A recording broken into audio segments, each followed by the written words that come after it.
that I am and all that I have, I lay them down before you, oh Lord, and all my regrets and all my acclaim, the joy and the pain, I'm making them yours. Things in the past, things yet unseen, wishes and dreams that are yet to come true. All of my hopes, all of my plans, my heart and my hands are lifted to you. Lord, I offer my life to you, everything I've been through.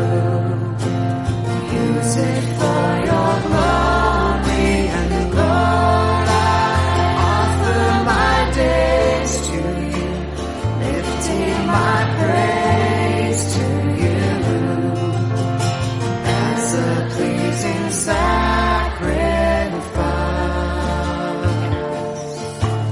Lord, I offer you my life.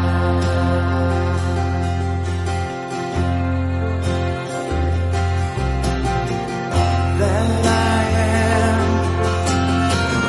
that I have, I lay them down before you, oh Lord, and all my regrets, all my acclaim, the joy and the pain, I'm making them yours.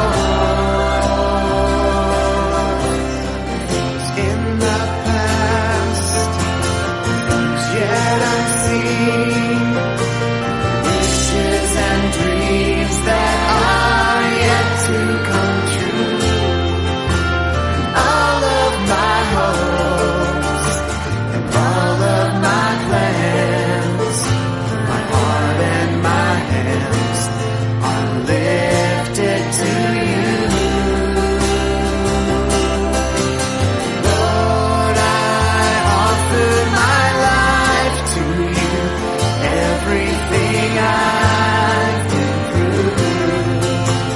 Use it for your glory, and Lord, I offer my days to you, lifting my praise to you as a pleasing sacrifice.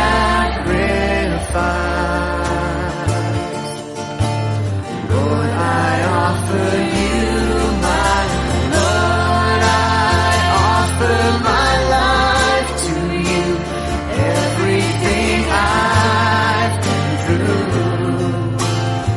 Use it for your glory, and Lord, I offer my days to you, lifting my praise to you as a pleasing sacrifice.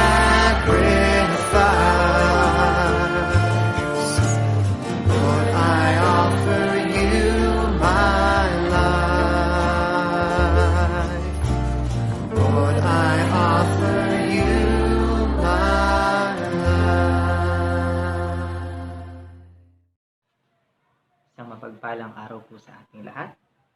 Kamusta po tayo mga kapatid?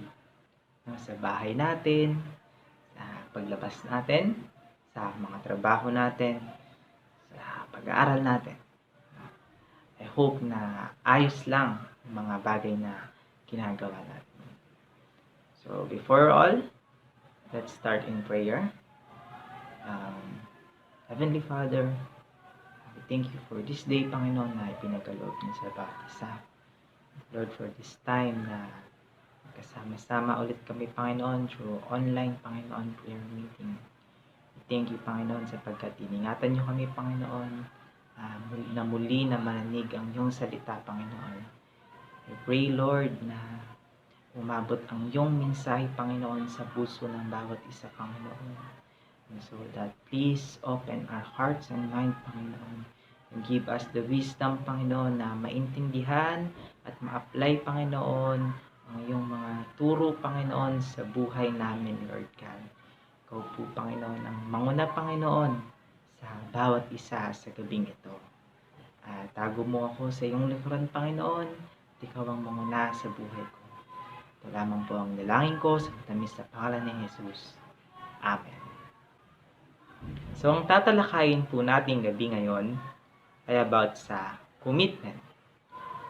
So, matanong ko lang po, kamusta po ang mga commitment natin? Meron po ba tayong commitment sa buhay natin? Or wala? Kung meron, gaano po natin pinapahalagahan yon? Pinagtutuunan po ba natin ng pansin? Or binabaliwala lang natin na parang, commitment lang naman yan. Ngayong gabi, aalamin natin ang importansya ng commitment sa buhay. Tsaka kung bakit kailangan natin ng commitment na to. So, pinamagatan po itong Building a Life of Commitment. So, babasahin ko po ang passage natin na matatagpuan sa 2 Chronicles chapter 16 verse 9. Sabi dito, the eyes of the Lord range throughout the earth to strengthen those whose hearts are fully committed to Him. Take note po, fully committed. Mamaya, madadaanan natin yan, yung salitang fully committed. Sa panahon po natin ngayon, habang tumataas ang kaalaman ng mga tao, tumataas din po yung civilization, yung society natin, paangat ng paangat ang pag-unlad ng bawat isa. Marahil, madaming magandang resulta, madaming magandang bagay, ngunit meron din namang mga hindi magagandang bagay. Isang halimbawa na doon ay yung unwillingness ng mga tao na pumasok sa isang long-term commitment. Ayaw nila ng mga ganong responsibility. Ayaw nilang pumasok sa commitment. Natatakot sila na baka hindi na nila magawa yung mga ibang bagay dahil sa commitment na yun. Pero hindi nila alam, magandang bagay ang commitment. Ayaw nila ng long-term job. Ayaw nila ng long-term marriage. At syempre, ayaw din nila ng commitment sa ating Panginoon. At kung tutusin, we cannot live without commitment. Without commitment, ang isang taong nabubuhay ay parang walang purpose. Parang wala lang, easy-go-lucky. Susunod sa agos. Bahala na si Batman. Gusto ko open ako sa lahat ng bagay. Ayaw ko na may nakatali sa akin. Ayaw ko na may nagdidikta sa buhay ko. Bahala na. Buhay ko naman to. Diba? Kahit wala ng commitment. Meron ng kadalasan na sinasabi ng isang tao na ayaw sa commitment. Mahirap po ang isang buhay na walang plano, walang focus, at walang goal. So para mas maunawaan pa natin, let's look in the Bible kung ano ba ang sinasabi ng Biblia sa commitment. Ang una po, sabi doon, is the power of commitment.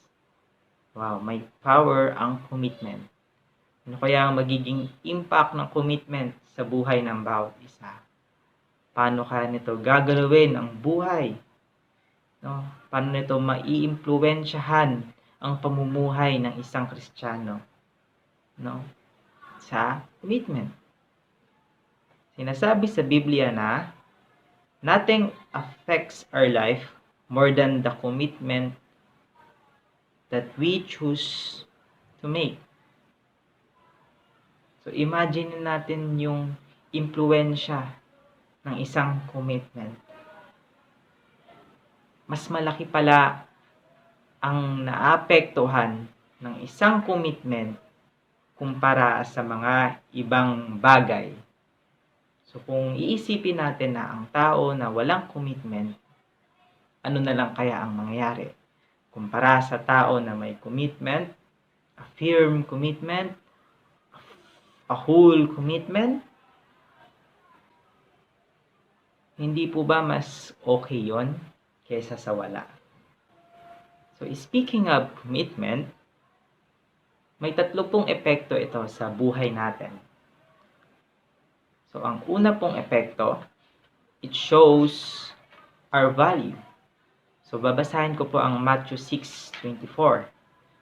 No one can serve 2 masters, for either he will hate the one and love the other, or he will be devoted to the one and despise the other. You cannot serve God and money. Yung commitment po ay pinapakita po nito kung ano po yung iniisip natin. Ano po talaga yung inuuna natin sa buhay natin. So, kapag walang commitment, yon. Ganun na lang po ang kahalaga ng commitment.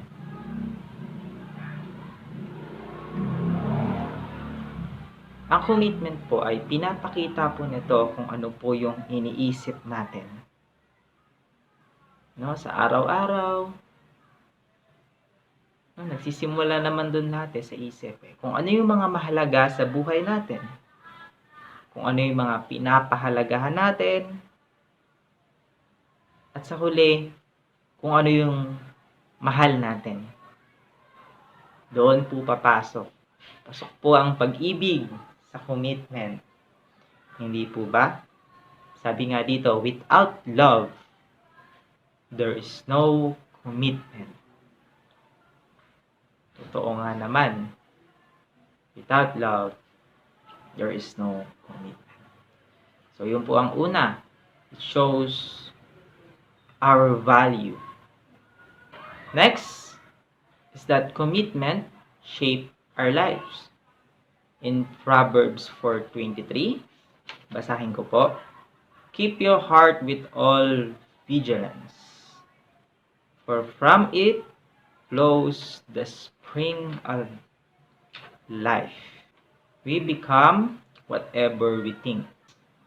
No, hinuhulma po nito ang buhay natin. Yung iniisip natin, yun yung naghuhulma sa character natin. No, yung mga bagay na pinapahalagan natin, yung mga bagay na minamahal natin, yun yung nagsishape sa buhay natin. No? We became whatever we committed to. Yung buhay natin ngayon, yung tayo, yung resulta, yun po ay yung resulta ng mga commitment natin. Yung mga ginawa nating commitment. Yung mga inisip nating commitment. So, ang gusto ko lang pong sabihin dito is, we must carefully choose yung commitment natin. Pag-isipan nating mahigi yung commitment natin because it shapes our lives. Ganun na lang po kahalaga yung commitment sa buhay natin. Baka mamaya pagsisihan natin na mali tayo, ganun. Mali yung pinili natin. Ayaw naman po natin na dumating tayo sa ganung bagay. And lastly, about commitment, is it determines our destiny. Basahin ko po yung Mark 8, verse 36. Sabi po dito, for what does it profit a man to gain the whole world and forfeit his life? Yan. Iniisip po ba natin yung destiny natin? Good. Kaya dapat po na isipin din natin yung commitment natin because commitment determines our destiny. For example, the destiny of the nations are determined by the commitments that people make. Kaya po malaya tayo ngayon sa nananakop noon dahil sa commitment nila na ipaglaban yung kalayaan ng isang Pilipino. Kaya po tayo ay malaya na nakakapag-pray ngayon, nakakapag-worship sa Kanya ngayon dahil po sa mga commitment ng Kristiyano noon. Hanggang sa huling buhay nila. Noon, ibahagi nila yung katuruan ng Panginoon na ngayon ay dala-dala natin. So, tatanungin ko po kayo, naisip na po ba natin kung anong magiging resulta ng mga commitment natin? 10 years from now, 20 years from now, ano yung magiging destiny natin? No? Sa commitment na meron tayo. Pero ang magandang bagay po ay hindi lang doon natatapos yung destiny. Hindi lang 10 years from now, hindi lang 20 years, hindi lang 30, and so on. But it extends eternally. Wow, grabe, sobrang haba. Eternally. And that is by having commitment with Jesus Christ. Having a relationship with Jesus. Jesus said, "What will a man give in exchange for his soul?" Ito po ay magandang tanong na tinanong ng ating Panginoon. Dahil po araw-araw po ay ginagawa po natin ito. No? We are exchanging something. Yung oras natin, yung lakas natin, yung pag-iisip natin, we are all exchanging it for something. Ngayon, hindi po mahaba ang buhay natin dito sa lupa. There are certain numbers na ibinigay sa atin. And mathematically, the average days na nabubuhay ang isang tao ay 25,570. That is 70 years old. So 25,000. Hindi natin namamalayan, makakaabot din tayo sa ganung days. Pero paano kung yung mga bagay na ini-exchange natin ay yung mga walang kwentang bagay, yung mga walang makabuluhang bagay? Imbis na sa seryosong bagay natin, pinapalit yung oras natin, yung mga lakas natin, yung talent natin, ay wala tayong ginagawa, na sinasayang lang natin. Ano-ano po yung mga bagay na ini-exchange natin? So kayo lang po ang makakasagot nun. Pwede po bang itanong natin sa sarili natin na pwede bang hindi na lang? Natutunan ko to kay Pastor Edwin. Pwede bang hindi na lang principle? Kung mabubuhay naman tayo na wala yon, tanong natin sa sarili natin, pwede bang hindi na lang? Sa pagpupuyat, pwede bang hindi na lang? No? Sa pagbabasa ng kung ano-ano, pwede bang hindi na lang? Sa panonood ng kung ano-ano na hindi naman makakatulong sa atin, imbis na magpahinga na lang tayo, imbis na mag-worship tayo kay Lord, pwede bang hindi na lang? Sabi dito, wise people use their time wisely. Ano po yung mga plano natin? How are we supposed to invest our life? Are we supposed to spend our time? No, yung mga resources natin. The choice and the commitments that we make will show our values, will shape our lives, and will determine our destiny.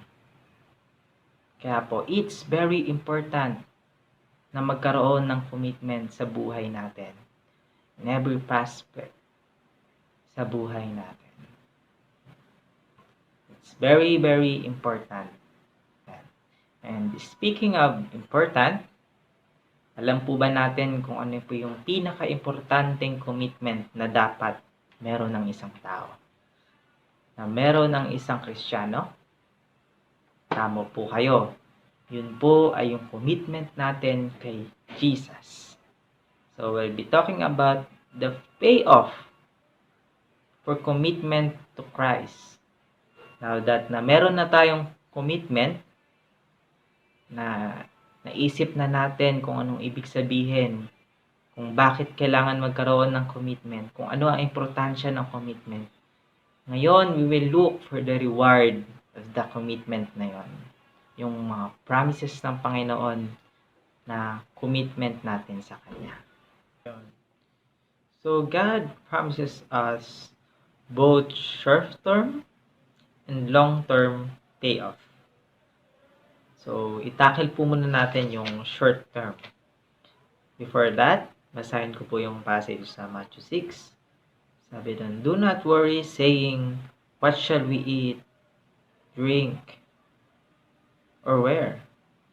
Your heavenly Father knows you need this. But seek first the kingdom of God and His righteousness, and all these things will be given to you as well." When we commit our life to God totally, to Christ, ibig sabihin po nun ay dapat hindi na tayo mag-worry sa susuotin natin, sa kakainin natin, kung anong mangyayari sa atin. Dapat wala na yung mga worries sa buhay natin. Because God is there.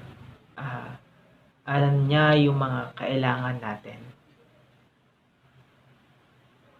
Kaya as we fully commit our life to God, as we put Him first, as we seek Him first, His righteousness and His kingdom, expect natin yung promises ng Panginoon. Yung ipro-provide niya yung mga kailangan natin.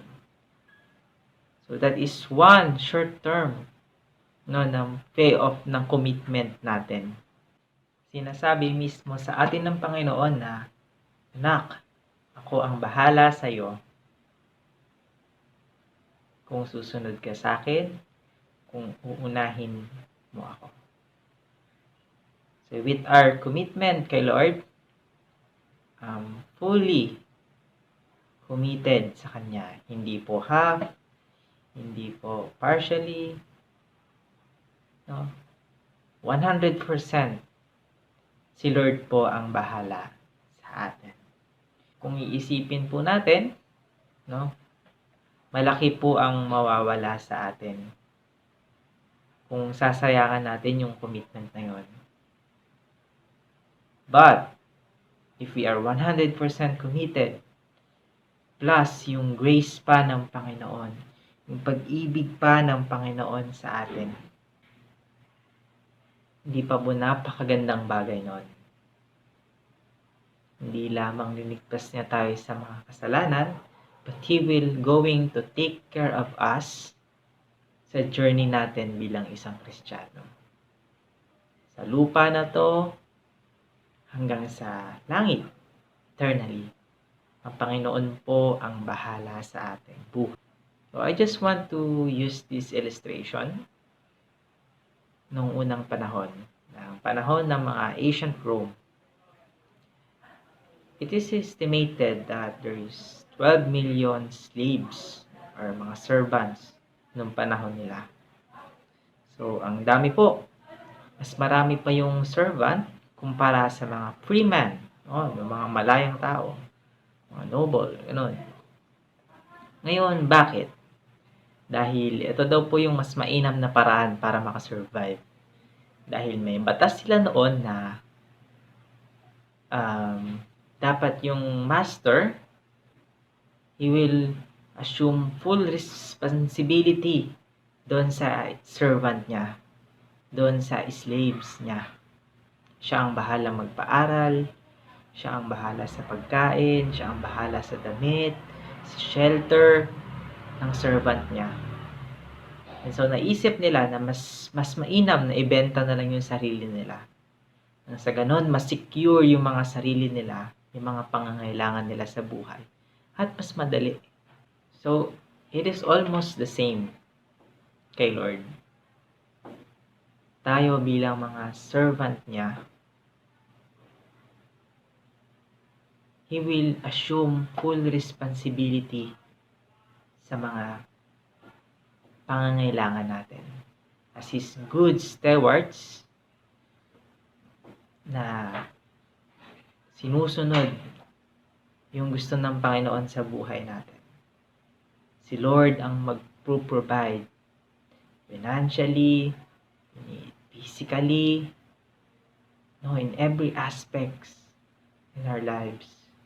Kung kinukumit natin lahat ng ginagawa natin, whatever we do, for His glory, God will going to take care of us.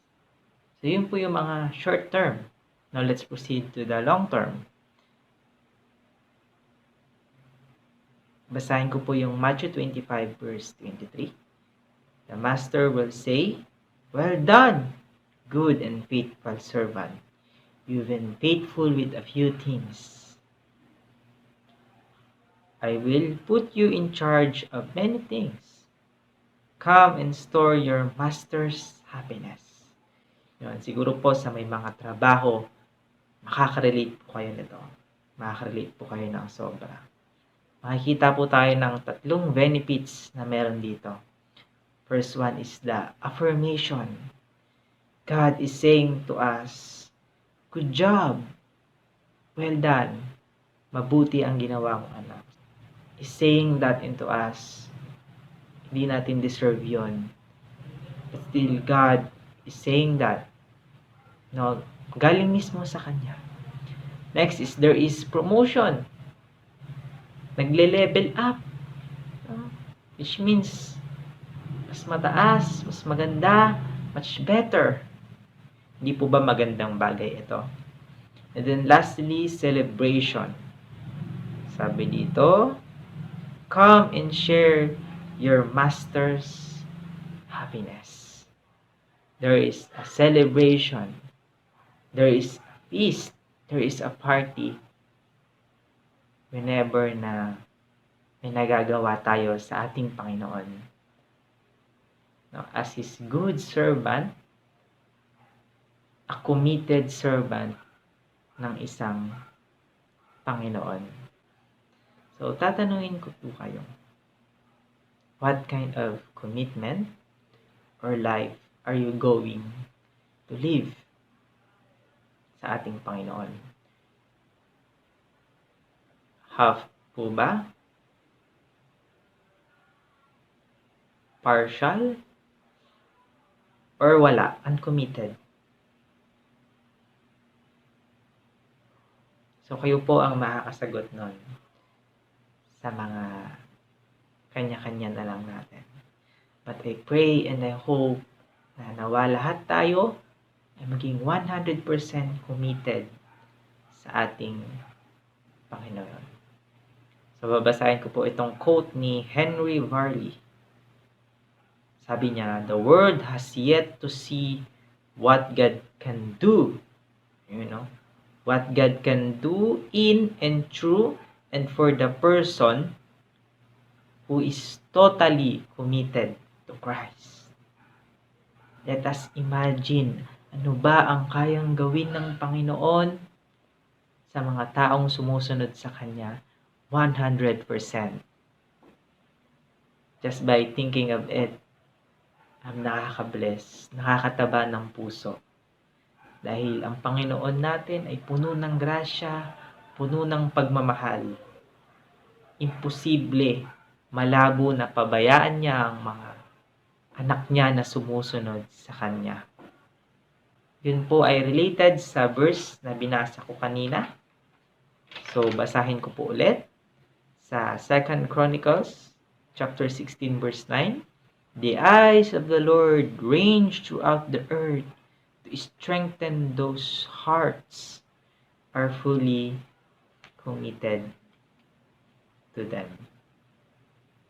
God is looking for a people na gagamitin niya to bless, to strengthen. At yung qualification ay maging tapat lamang po tayo sa Panginoon. 100%. A fully committed life. So let us pray. Samahan niyo po ako. Panginoon, maraming salamat po sa pagkakataon na ibinigay niyo. Thank you, Lord, dahil narinig na naman po namin ang iyong salita, Panginoon. Muli, meron kaming nakain sa spiritual, Panginoon, na siyang magpapalakas sa amin, Lord. Throughout this week, Panginoon. Thank you, Jesus, for helping us, for staying with us this whole week, Panginoon. For our learnings, realizations, Panginoon. For being there, Panginoon, sa pagkakamali namin. And many more. Lord, we are grateful, Panginoon, dahil hindi mo kami pinabayaan, Panginoon. Although minsan, Panginoon, we are not being 100% committed. Nagkakamali po kami. Still, you are always giving us a chance. Pagkakataon, Panginoon, na baguhin ito. To renew, Panginoon. Palitan, Panginoon. Ng panibago ang commitment namin to you into something new. And Lord, I am grateful, Panginoon, sa opportunity na ito. That I am being able, Panginoon, to commit myself again sa iyo, Lord. Lord, help us, Panginoon, na commit namin ang sarili namin 100% sa iyo. Tulungan niyo po ang bawat isa, Panginoon, sa iba't ibang aspeto ng buhay namin. Na lahat po ng ginagawa namin, Panginoon, nawa, Lord, ay para po ito sa iyong kapurihan, Panginoon. Para po ito sa iyo, Lord. Again, Lord, thank you, Lord, for the blessings, for this wonderful time to learn your words. And guide us, Panginoon, throughout this week, Panginoon, na muli, isa na naman pong mapagpalang linggo ang maranasan ng bawat isa, Panginoon. Ikaw na po ang bahala, Panginoon, sa kanya-kanyang pamilya, Panginoon, na nandirito, sa kanya-kanyang prayer request, Lord, sa mga leaders namin, at sa mga ministry namin this week, Panginoon, sa online ministries namin, yung pagkakamusta namin, Panginoon, sa bawat isa. Ikaw po ang bahala, Lord. And so, this is all we pray in the mighty name of Jesus. Amen. So, God bless po sa bawat isa. Isang mapagparang araw. To God be the glory.